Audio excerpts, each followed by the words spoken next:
श्रीगुरुभ्यो नमः। हरि ओम। श्रीमहागणाधिपतये नमः। श्रीमहासरस्वत्यै नमः।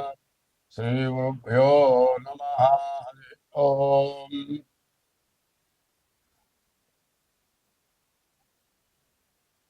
वंदे शम्भुमापतिं सुरगुरुं वंदे जगत्कारणं वंदे पन्नगभूषणं मृगधरं वंदे पशूनां पतिं वंदे शौर्यशशाङ्कवक्निनयनं वंदे मुकुन्दप्रियं वंदे भक्तजनाश्रयं च वरदं वंदे शिवं శంకరం.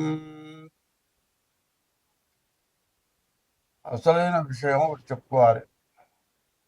విష్ణుమూర్తి ఏమో సర్పం మీద పడుకున్నాడు.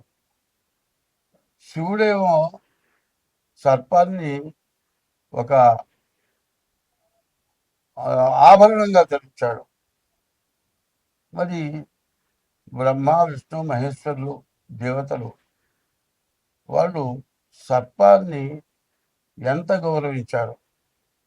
ఆయనేమో ఆభరణంగా ధరించా, ఆయనేమో చెయ్యలుగా ధరించారు. మరి ఆ సర్పానికి ఎంత విలువ ఉంటే వాళ్ళు ఎట్లా చేశారు. మనమంతా కూడా ఈ సర్పాన్ని భయపడి దాన్ని చంపి దానివల్ల కాలసర్ప దోషాలు, కుజ దోషాలు ఇటువంటివి వచ్చి మనం అందరం బాధపడుతున్నాం. సర్పాన్ని చూస్తే మనకు భయం ఎక్కువ. ఎందుకంటే బ్రాహ్మణానాం అనేకత్వం, బ్రాహ్మణులకి ఏకత్వం లేదు, తలవ పద్ధతిలో ఉంటారు. సర్పానామత నిత్యయోహో, సర్పాలు 23 గంటలు నిద్రపోతాయి. 1 గంటలో వచ్చి ఆహారం వెతుక్కొని తిని వెళ్ళి పడుకోవాలి. ఈ లోపల ఎవరినో అడ్డం వచ్చామనుకో పక్కకి తప్పించుకొని వెళ్ళిపోవటానికే చూస్తాయి. కానీ మనం ఏదైనా కొడదామనే పరిస్థితి వస్తే అప్పుడు కాటేస్తాయి. సర్పం స్వయంగా ఒకరిని కాటేయాలి, చంపాలి అనే ఉద్దేశం సర్పానికి ఎప్పుడూ లేదు. నేను అనుభవంగా చూశా. సర్పం కనపడగానే 2 చేతులు ఎత్తి దండం పెట్టి, కళ్ళు మూసుకొని దండం పెట్టి కళ్ళు తెరిచి చూసేటప్పటికల్లా సర్పం లేదు, వెళ్ళిపోయింది. అది మాయమైపోయిందో ఎట్లా పోయిందో అది దేవుడికే తెలియాలి. అంటే దాని దగ్గర మాయమైపోయే శక్తి కూడా ఉన్నదేమో అనుకుంటా. నాకు 2-3 సార్లు అట్లా జరిగింది. మరి ఆ సర్పం దేవతా సర్పాలు. సర్పాలు దేవుడి దగ్గర ఎప్పుడు ఉంటాయి. ఎవరైనా సరే పుణ్యం సంపాదించుకుంటే నీలో ఐక్యం చేసుకో, లేకపోతే నీ దగ్గర నుండి నిన్ను పూజించేట్టుగా చేసుకో అని కోరుకుంటారు. అట్లాంటి దైవాన్ని దగ్గర ఉండేటువంటి కోరిక సర్పాలు కోరుకొని పూర్వపుణ్యం చేసుకోబట్టి అవి అట్లా ఉన్నాయి. ఎప్పుడు కూడా ధనం దగ్గర కూడా సర్పాలు ఉంటాయి. దేవుడికి ఒక ధనం పెట్టామనుకోండి, ఆ ధనం దగ్గర సర్పం ఉంటుంది. అట్లాగే ఎవరైనా డబ్బులు దాచిపెట్టారనుకోండి, ఒకప్పుడు బ్యాంకులు లేవు, దొంగలు వచ్చి దోచుకుపోయేవాళ్ళు, భూమిలో పాత పెట్టేవాళ్ళు. అటువంటి ధనం భూమిలో ఉన్న ధనం దగ్గర కూడా పాము ఉంటుంది. ఎవరైతే దాని అధికారులో దాన్ని తినేవాళ్ళో వాళ్ళు వచ్చి తీస్తే కానీ పక్కన తప్పుకోరు. ఇది నరసరావుపేటలో మా తాతగారి టైంలో జరిగింది. ఓ పెద్ద గంగాల నిండా బంగారపు కాసులు ఉన్నాయి. కాసులుంటే అప్పటికి 3 తరాలు అయిందిట. ఎవరు అక్కడ పోగానే బస్సును పాములు వేస్తుంది. దాన్ని వదిలిపెట్టి 3 తరాలు వాళ్ళు ఊరుకున్నారు. 4వ తరంలో చిన్నపిల్లాడు వాడు పోయి అక్కడ పోయి డబ్బులు తీసుకుంటే పక్కకి తప్పుకుండేట. వాడు జేబులో వేసుకొని పోయి స్కూల్లో చదువుకుంటూ బయట పిల్లలు కొనుక్కుంటారు, జీడీలు పప్పు చెక్క ఇట్లాంటివి అమ్ముతారే, వాళ్ళకి కాసులు ఇచ్చి కొనుక్కునేవాళ్ళు. వాళ్ళు ఆనందంగా కాసులు కాజేసేవాళ్ళు. ఓ రోజు వాడు చొక్కా అది ఉతుకుతుంటే ఒక కాసు బయట పడదుగా. అదే నీకు ఎక్కడి నుంచి వచ్చింది అంటే దాంట్లో నుంచి తీసుకున్నాను. అమ్మ పాము కలుస్తుందంటే కరవదు చూడు నేను తెస్తాను పోయి తెచ్చాడు. దాని జోలి రాదా. అప్పుడు వాళ్ళంతా ఆ బంగారం అంతా పంచుకున్నారు. అట్లాగే దైవం ఎంత గొప్పవాడో అట్లాగే సర్పం కూడా అంత విశేషమైన గొప్పది. ఎట్లా అంటే మనిషి చచ్చిపోకుండా, ప్రాణం పోకుండా ఎన్నాళ్ళు గుట్టగుట్టలాడుతూ మంచంలో ఉండిపోయి నోట్లో పోస్తే గుట్టకేస్తాడు. ఇది కూడా మంచంలో వస్తుంటాడు. అటువంటి వాడికి పాము విషం పెడతారు మందుగా, అది పెడితే బతుకుతాడు. అట్లా చాలా జరుగుతున్నాయి. ఇప్పుడు చూడండి, ఎయిడ్స్ వ్యాధికి వచ్చేప్పటికల్లా పాము విషమే ఎయిడ్స్ వ్యాధికి వాడుతున్నారు. ఇది కూడా కాకుండా ఈ తేలు మందు, కొన్ని వ్యాధులు వచ్చినాయి, ఏది కుష్ఠరోగం లాంటి వ్యాధులు, అటువంటి వాటికి తేలు మందు వాడుతున్నారు. కాబట్టి భగవంతుడు ని నమ్మేవాడు ఎవడైనా సరే ప్రతి జీవరాశి దైవంగా నమ్ముతారు. ప్రతి జీవరాశిని కూడా దైవంగా నమ్ముతారు. కాబట్టి ఏ జీవరాశిని చంపకూడదు. మనం వదిలిపెడితే దాని అది వెళ్ళిపోతుంది. ఇంట్లోకి వచ్చిన పాము కూడా దాని వెళ్ళిపోయిన రోజు నాకు జరిగింది. మా ఇంట్లో మా అమ్మాయి గారింట్లో దాదాపు 2 బార్ల పాము కలిపేసారి వెళ్ళిపోయింది. దాన్ని కొట్టించాలంటే 5 నిమిషాలు పడుతుంది. 10 మంది వస్తారు, కొడతారు. ఒక ఆడ మనిషి ఉంది, అది ఒక్కటే పాము చంపుతుంది. మరి వెన్ను కూడా అనుభవపూర్వకంగా చెబుతున్నాను. ఇది చెప్పింది ప్రతి రాశిలో కూడా వెయ్యాలి. ఎందుకంటే పాము జోలికి ఎవరు పోవద్దు. పాము జోలికి పోయినట్లయితే కాల సర్పయోగం కుజ దోషం, కాల సర్ప దోషం, కుజ దోషం వస్తుంది. అందువల్ల పాముని చంపిన వాళ్ళందరికీ కూడా పెళ్లి కాకపోవటం, పెళ్ళైతే భార్యాభర్తలకు అనుకూలత లేకపోవటం, గర్భిణీలు పోవటము, పుట్టిన పిల్లలు ఏదో రకమైన అవయవం లోపము, లేకపోతే కళ్ళు కాళ్ళు ఏదో రకం తక్కువ జనం, బాగా ఆరోగ్యంగా అంతా బాగున్నాడు అనుకోండి, వాడు పూర్తిగా చదవలేదు. అట్లా ఏదో రకమైన ఆ పావును చంపిన ఆ పాము శాపం తగిలి ఆ పాము వల్ల చాలామంది ఇబ్బంది పడుతున్నారు. కాబట్టి దీన్ని అందరికీ తెలియపరచాలి అనే ఉద్దేశంతో ముందుగా చెబుతూ ఉన్నాను.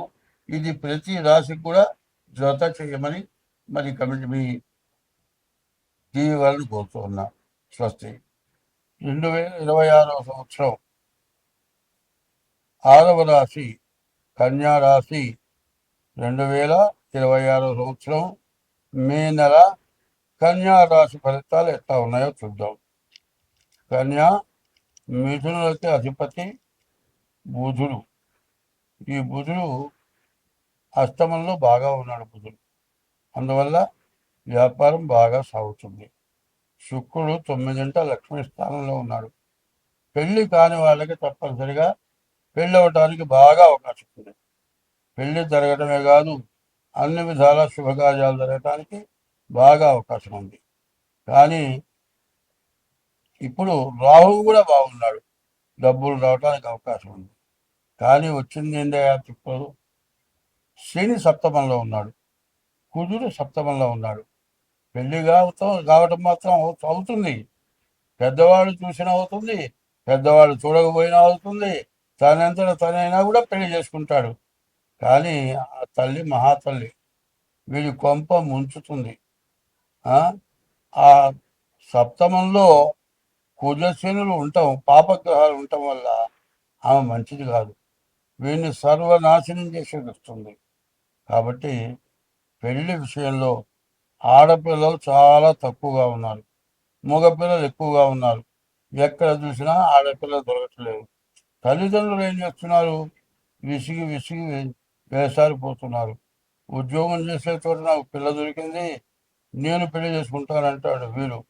సరే ఏదో ఒకటి దొరికిందిలే, వాళ్ళిద్దరు ఇష్టపడ్డారులే అని పెళ్లి చేస్తే 3 నెలలు జరగదు, ఆమె బయలుదేరుతుంది.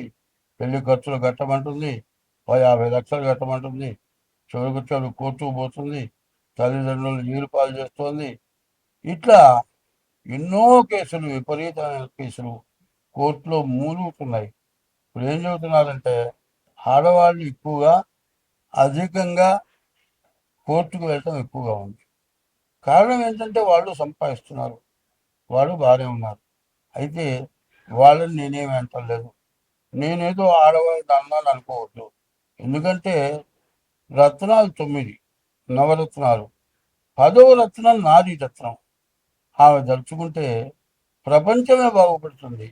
ఇందిరాగాంధీ ఒకప్పుడు సాక్షాత్తు మరి ఆది శక్తి అన్నాడు. అటువంటి గొప్ప పరిపాలన చేసింది.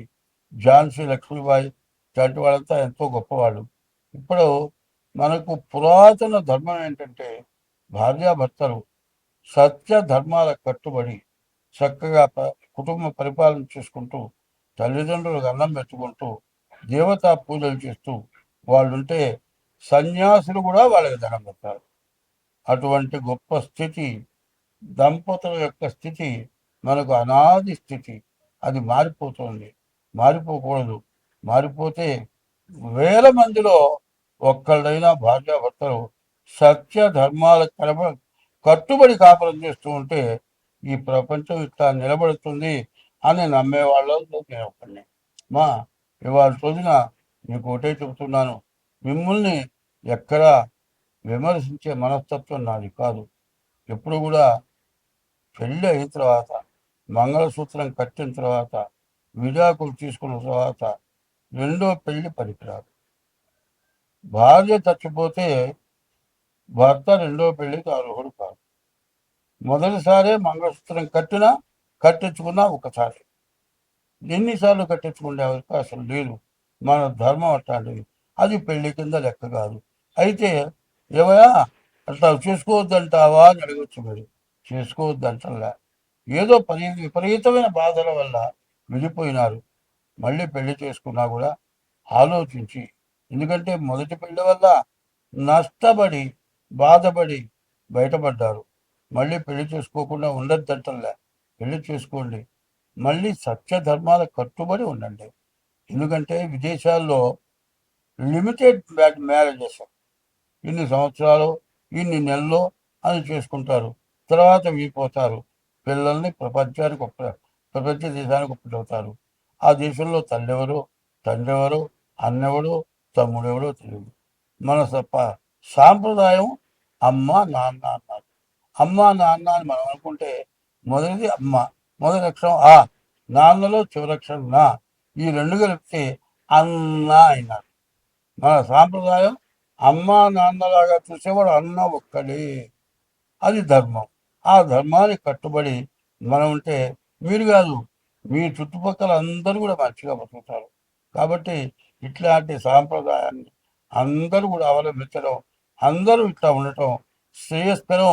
మేము చెప్పిన వాళ్ళకు కూడా ఒక్కళ్ళైనా సరే నేను చెప్పిన సాంప్రదాయంలో నిలబడితే నాకు కూడా మంచి పుణ్యం వస్తుంది అనుకుంటున్నా. తర్వాత శుక్రుడు బాగున్నాడు.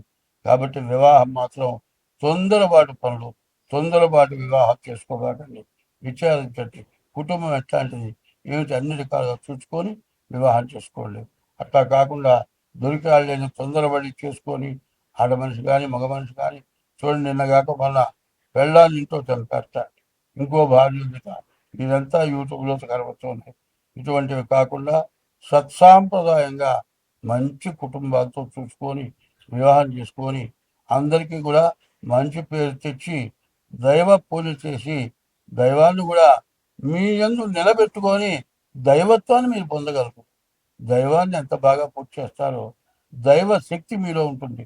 దేవుని తర్వాత నువ్వే దేవుడు అవుతావు. ఇట్లాంటి లక్షణాలు అందరికీ ఉండాలని కోరుకుంటూ, ఈ రాశి వాళ్ళలో రాహు బాగున్నాడు, డబ్బులు బాగా వస్తాయి. బుధుడు బాగున్నాడు, వ్యాపారం సాగుతుంది. శుక్రుడు బాగున్నాడు, వివాహం అవుతుంది.